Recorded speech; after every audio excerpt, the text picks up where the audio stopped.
Assalamualaikum warahmatullahi wabarakatuh. Kali ini saya akan membahas tentang mekanisme resistensi kekeringan pada mata kuliah fisiologi produksi tanaman. Melanjutkan perkuliahan pada minggu yang lalu, kita sudah membahas tentang salah satu faktor penting yang mempengaruhi produksi tanaman, yang mempengaruhi mekanisme ataupun berbagai aktivitas fisiologis yaitu salah satunya adalah kekeringan. Nah, dalam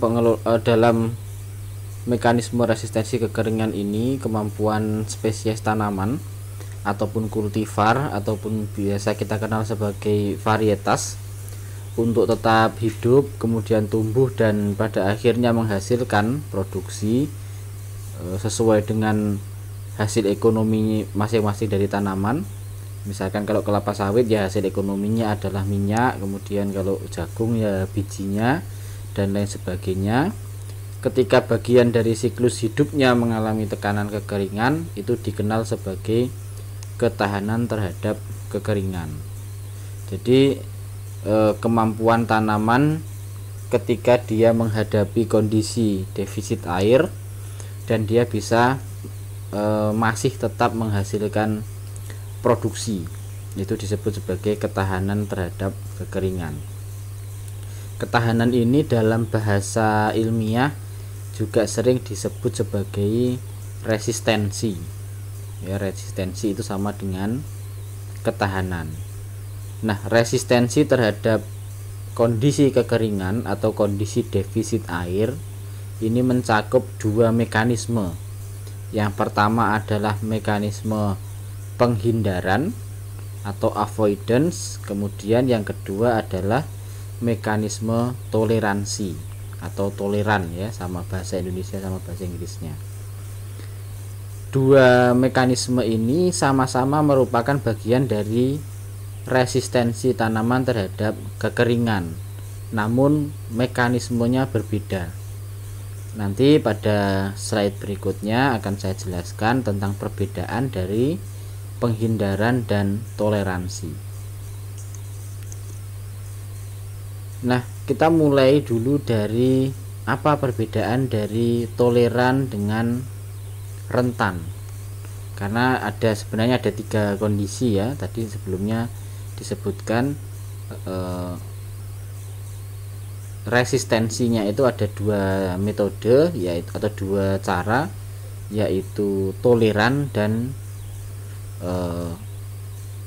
tahan, ya. Nah, penghindaran, mohon maaf bukan tahan ya, tapi penghindaran dan toleran atau toleransi. Nah, toleransi ini dilakukan tanaman yang memiliki dua sifat, yaitu kepadatan stomata atau densitas stomatanya itu tinggi, namun ukuran dari stomatanya kecil.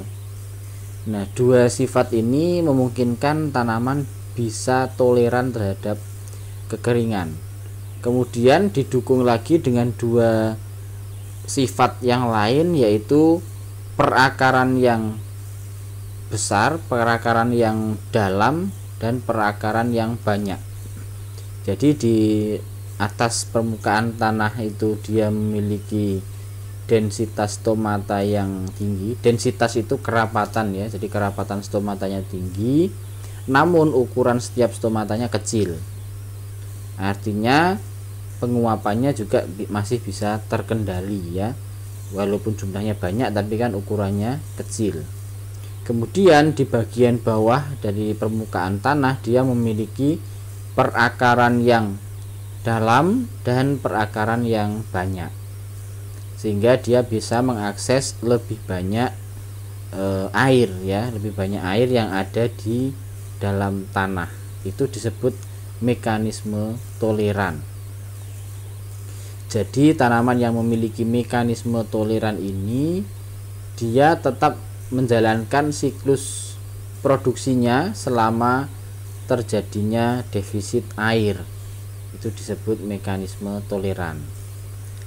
Nah, di sisi lain lawan dari toleran adalah rentan atau bahasa Inggrisnya susceptible ya.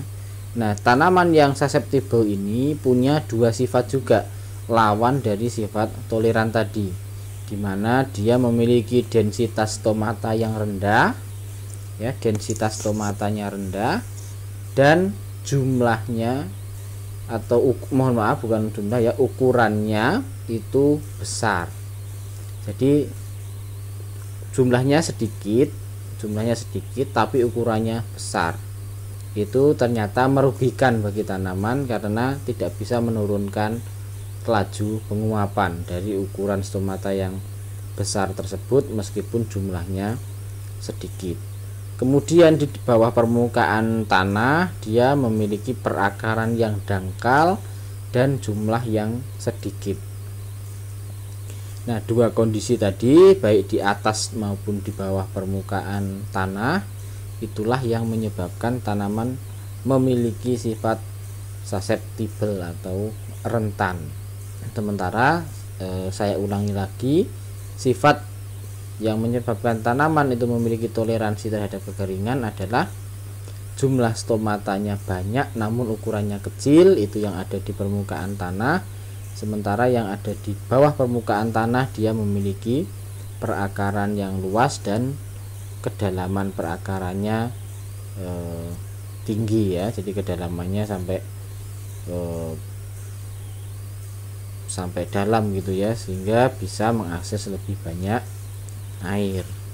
Nah, kalau kita cari contoh, banyak ya tanaman yang memiliki karakteristik toleran ini.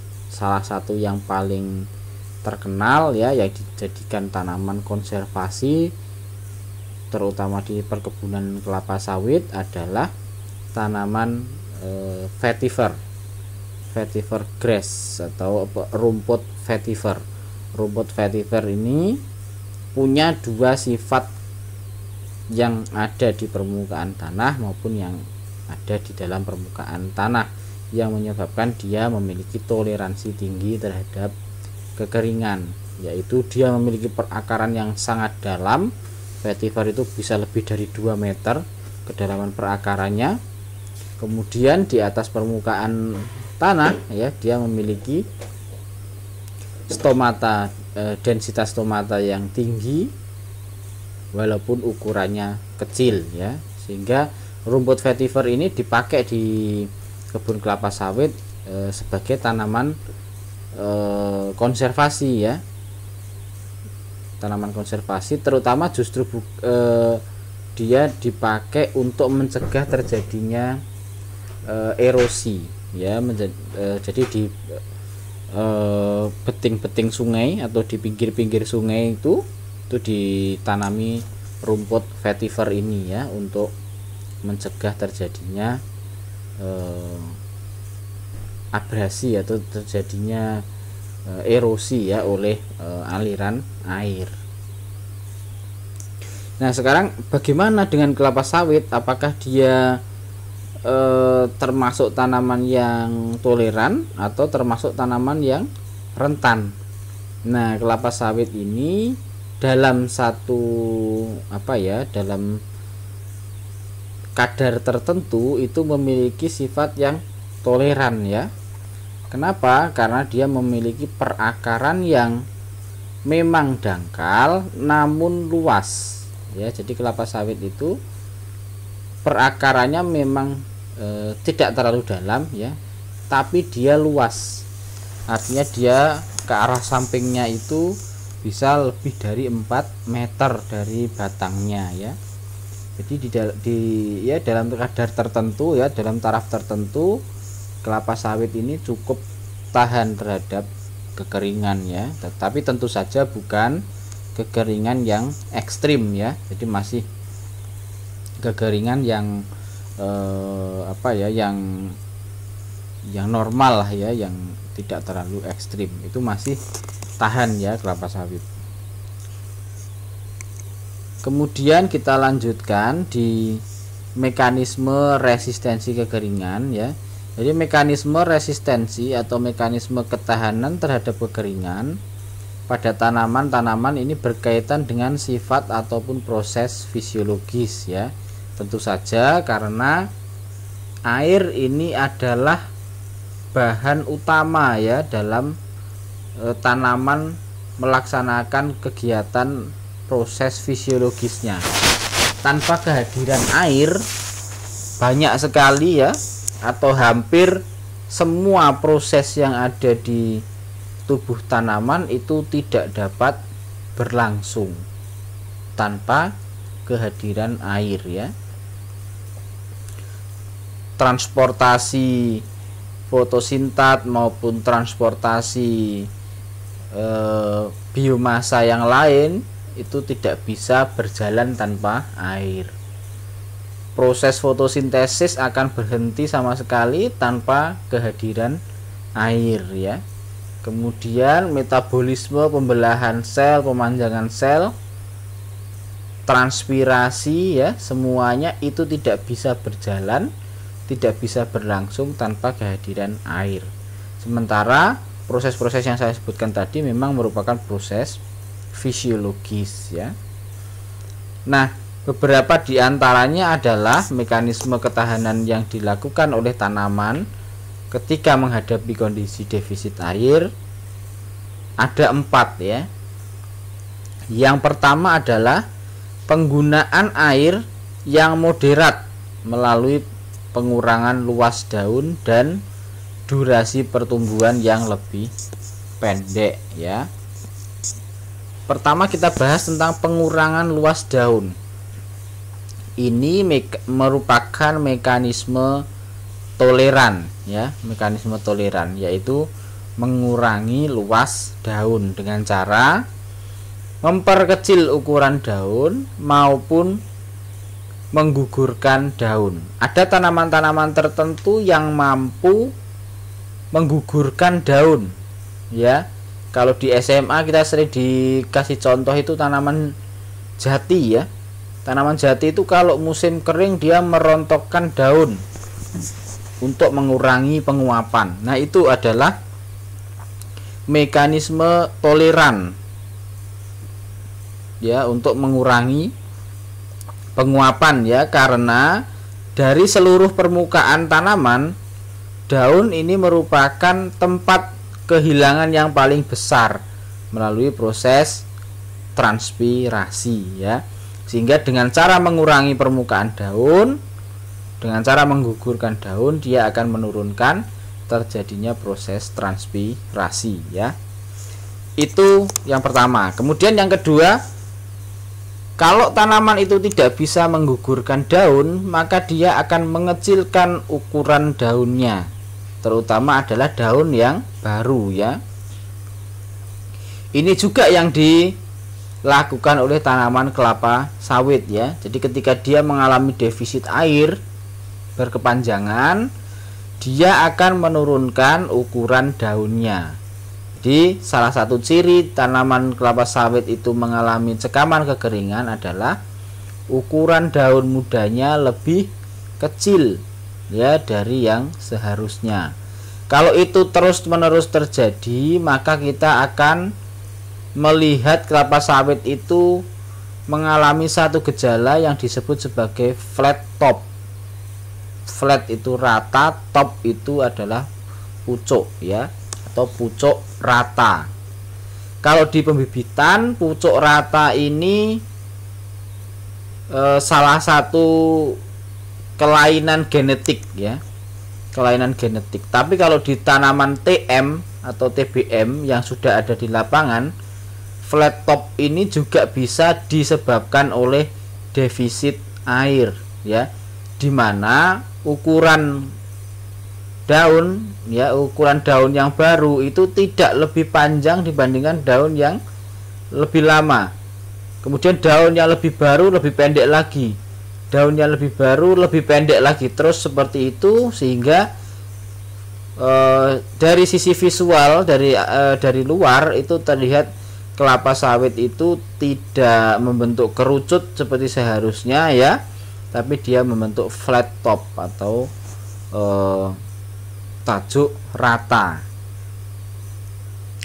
Nah, itu yang dilakukan oleh tanaman-tanaman yang tidak bisa menggugurkan daun ya. Jadi volumenya mengalami pengecilan, volume daunnya mengalami pengecilan. Kemudian penggunaan air yang moderat ini juga dilakukan tanaman dengan cara mengurangi durasi pertumbuhan ya, atau durasi pertumbuhan yang lebih pendek ya, lebih pendek. Jadi dia yang mestinya dia umurnya panen itu sampai 6 bulan misalkan kalau di tanaman pangan, atau 4 bulan ya, dia menjadi lebih pendek, bisa 70%-nya ya. Jadi hanya 70%-nya mengurangi durasi sampai 30%. Sebagai contoh ya, misalkan padi sawah misalkan ya, ketika masa pengisian dari dari biji kemudian mengalami kekeringan, sudah tidak lagi tersedia air, maka dia akan mempercepat umur, dia langsung mengalami proses pemasakan, sehingga apa yang terjadi, tanaman cepat panen tapi produksinya rendah ya, karena banyak butir-butir atau bulir-bulir padi misalkan ya yang belum terisi maksimal gitu ya. Ini terjadi juga untuk tanaman jagung, terjadi juga untuk tanaman kacang ya, terjadi juga untuk tanaman-tanaman yang lain ya. Dengan menurunkan durasi pertumbuhan, maka di satu sisi itu bagian vegetatifnya itu lebih kecil, dan kapasitas untuk memproduksi bagian generatif itu tentu saja juga ikut mengecil ya. Jadi kalau tanaman itu posturnya aja pendek kemudian kecil ya, tentu saja kita tidak bisa mengharapkan dia untuk menghasilkan buah yang besar ya, karena nanti buah yang besar itu dihasilkan dari penumpukan biomasa ya yang dihasilkan oleh tanaman itu. Nah, kalau tanamannya aja kecil, maka tentu saja biomasanya yang bisa dia kumpulkan itu juga kecil. Jadi seperti itu ya. Kemudian yang kedua, mekanisme ketahanan ini adalah kemampuan akar untuk mengeksploitasi kelembapan tanah dalam untuk memenuhi kebutuhan evapotranspirasi. Jadi di sini peran akar yang lebih menonjol, yaitu dia akan mengeksploitasi kelembapan tanah. Hanya saja dalam mekanisme kedua ini ya, setiap tanaman akan berbeda. Kembali lagi ke sifat yang awal tadi ya, ada yang dia memiliki perakaran dalam, ada juga yang mengalami perakaran dangkal. Ketika dia mengalami atau memiliki perakaran dangkal, maka eksploitasi ini juga tidak akan optimal ya. Mengeksploitasi itu artinya menyerap ya, mengambil kelembapan tanah.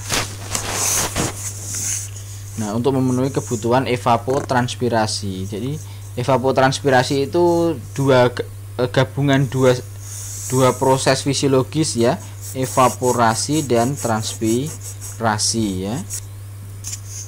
Kemudian yang ketiga, mekanisme ketahanannya dengan cara kapasitas untuk penyesuaian somatik dalam sel daun, sehingga dapat mempertahankan turgor dan melindungi meristem dari pengeringan yang ekstrim. Nah, ini sempat saya jelaskan. Tanaman itu ketika mengalami kekeringan ekstrim, dia kondisinya akan layu dari sisi visual luar ya. Kondisi menjadi layu. Apa sih yang terjadi pada saat kondisi layu? Pada saat kondisi layu, yang terjadi sebenarnya adalah sel daun itu mengalami kekurangan suplai air. Ketika kekurangan suplai air, dia tekanan turgornya akan turun.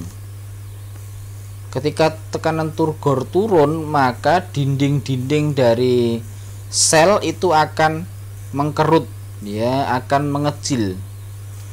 Kalau semua dinding-dinding dari sel tersebut mengecil, maka yang terlihat dari sisi luar adalah perubahan bentuk dari tanaman, ya, yaitu dari segar menjadi layu. Nah, ada beberapa tanaman yang walaupun dia mengalami kekeringan, ya, tapi dia tidak mengalami layu. Nah, kok bisa ya? Kok bisa? Nah, itulah yang disebut sebagai penyesuaian somatik. Somatik itu sel. Jadi dia mencegah agar air yang sudah ada di dalam sel itu tidak keluar, ya, mencegah air yang ada di dalam sel untuk tidak keluar. Bagaimana caranya? Nah, caranya adalah mencegah terjadinya difusi dan osmosis dari dalam sel menuju luar sel, ya. Jadi teman-teman harus membaca lagi atau harus mempelajari lagi, mengingat lagi tentang transportasi air dari satu sel ke sel yang lain. Air itu ditransportkan dengan metode osmosis, ya, berpindah dari satu tempat ke tempat yang lain yang dibatasi oleh satu membran semi permeable. Nah, membran semi permeable ini hanya akan bisa dilalui ketika terjadi gradien atau perbedaan konsentrasi, di mana konsentrasi rendah akan mengalir menuju konsentrasi tinggi.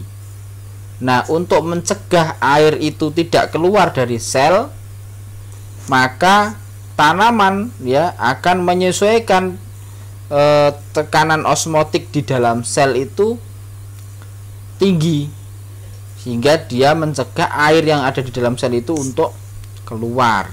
Nah, itu disebut sebagai penyesuaian osmotik, ya, atau penyesuaian somatik. Osmotik itu tekanannya, somatik itu selnya, ya, yang melakukan melakukan mekanisme penyesuaian tersebut. Setiap tanaman, ya, punya kemampuan penyesuaian somatik yang berbeda-beda. Biasanya tanaman yang sudah beradaptasi di iklim kering atau xerofit, ya. Xerofit itu seperti tanaman kaktus, ya, kemudian tanaman-tanaman sukulen, tanaman yang, ya, memang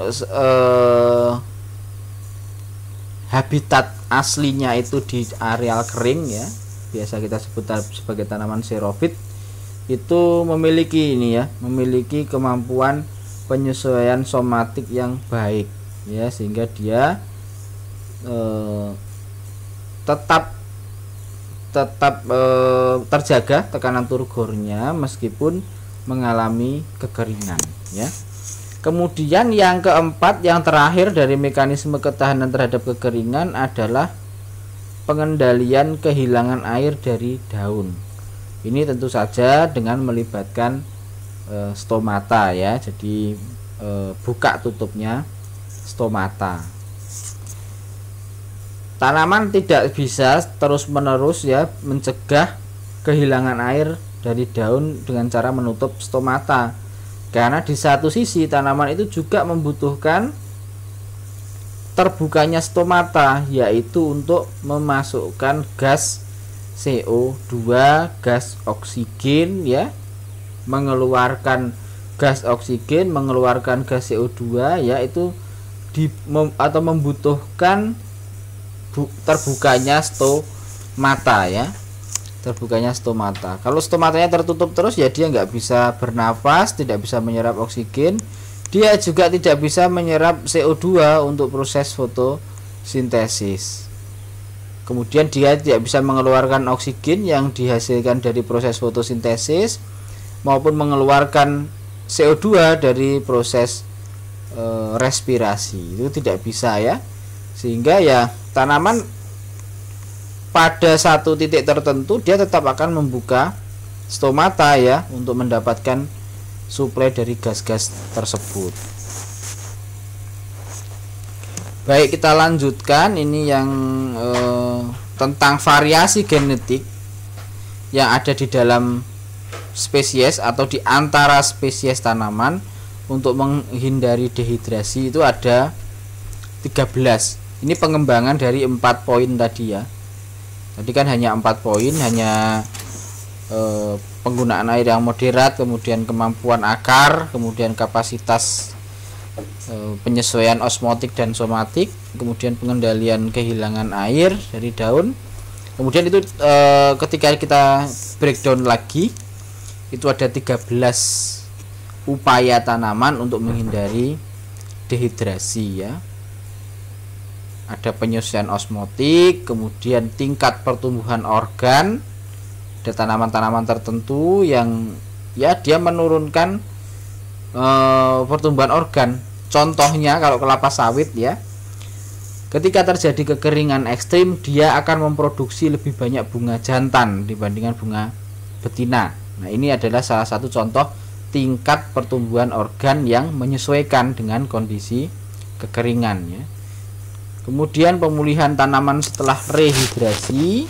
Rehidrasi itu lawan dari dehidrasi ya. Jadi ada tanaman yang langsung segar ketika dia disiram atau diberi suplai air ya. Tapi ada juga tanaman yang ya lambat dalam merespon penyiraman itu ya. Kemudian toleransi terhadap toleransi sistem fotosintesis. Ini ada pembedaan antara C3, C4, CAM ya. Tentu teman-teman sudah paham tentang beda dari 3 sistem fotosintesis tersebut. Tanaman C4 itu lebih toleran terhadap kekeringan dibandingkan tanaman C3. Tanaman C4 sama tolerannya dengan tanaman CAM terhadap kondisi kekeringan.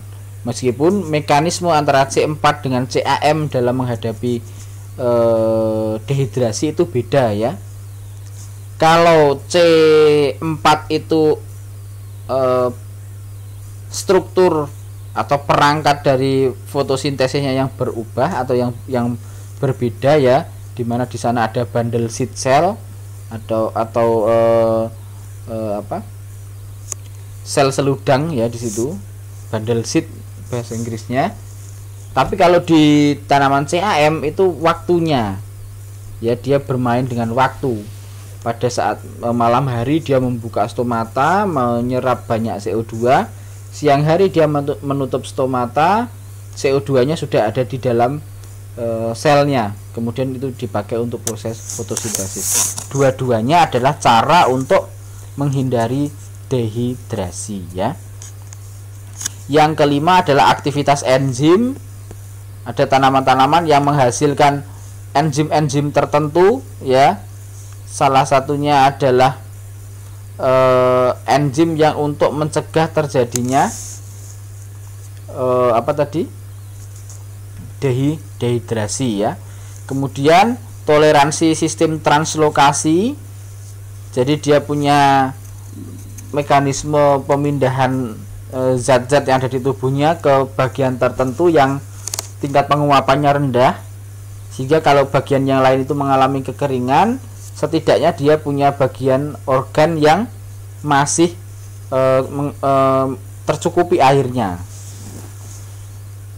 Nah, kita sering tahu di tanaman gurun itu bagian atas permukaan tanahnya sudah mengering, tapi dia punya umbi, tapi dia punya akar yang berair ya.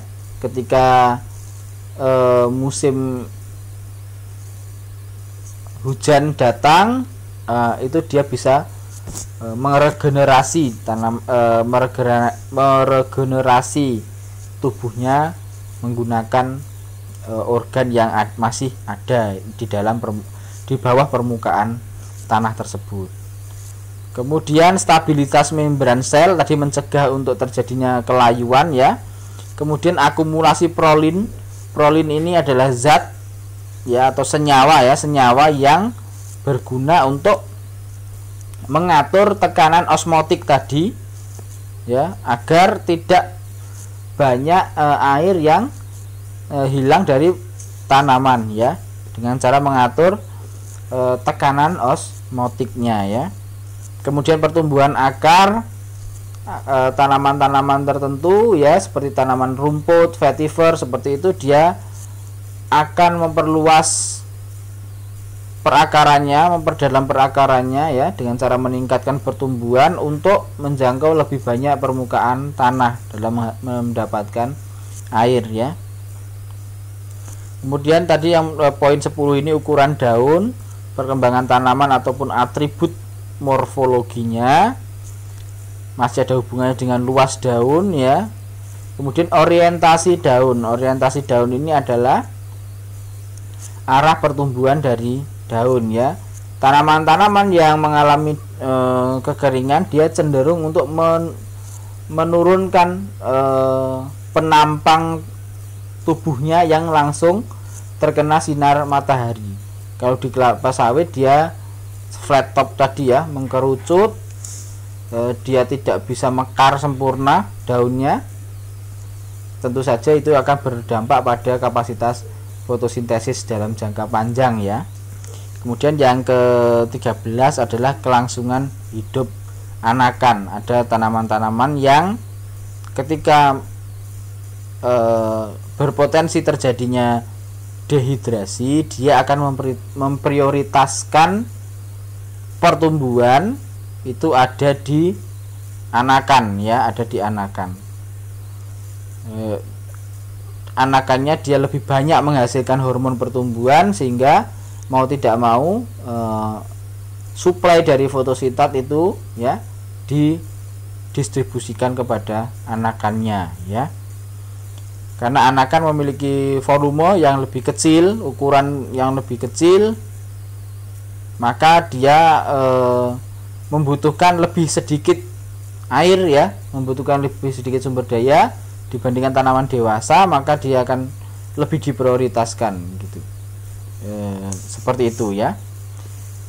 Demikian yang bisa saya sampaikan pada pertemuan kali ini. Kita lanjutkan di pertemuan yang akan datang. Terima kasih. Wassalamualaikum warahmatullahi wabarakatuh.